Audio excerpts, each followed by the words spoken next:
कृतयुग सतयुग या जगत का स्वर्ण युग 4000 वर्षों का होता है।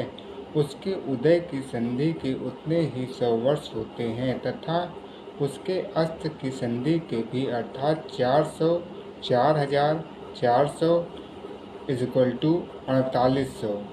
अन्य 3 युगों में उनके उदय एवं अस्त की संधियों सहित 1000 एवं 100 की संख्या एक से कम हो जाती है।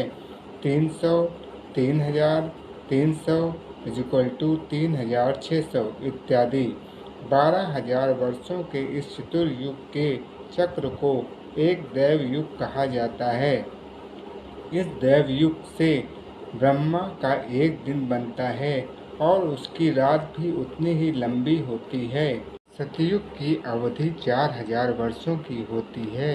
उसके आरंभ से पहले अस्तमान होने वाले सूर्य के साथ 400 वर्षों का तथा उसके समाप्त होने के बाद आने वाले युग के 400 वर्षों का उसका संधिकाल होता है।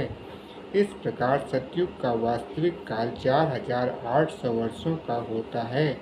इसके बाद उत्तरोत्तर आने वाले युगों की एवं युग संधियों की अवधि के निर्धारण के लिए यह नियम है कि 1000 वर्षों की संख्या से और 100 वर्षों की संख्या से भी एक का आंकड़ा कम किया जाए। इस नियम के अनुसार त्रेता युग की अवधि 3000 वर्ष एवं आरंभ तथा अंत में उसका संधिकाल 300 वर्ष होगा, अर्थात त्रेता युग की कुल अवधि 3600 वर्ष की होगी। अतः द्वापर युग की अवधि 2000 वर्ष है और दोनों सिरों का 2-2 वर्षों का संधिकाल मिलाकर वह 2400 वर्षों हो जाती है। अंत में कलयुग 1000 वर्षों का होता है और 100 वर्षों का संधिकाल मिलाकर 1200 वर्षों का हो जाता है।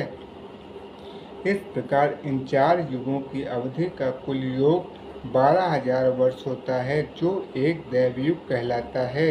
ऐसे दैवयुगों की एक जोड़ी से अर्थात 24000 वर्षों से युग चक्र की एक आवृत्ति पूरी होती है।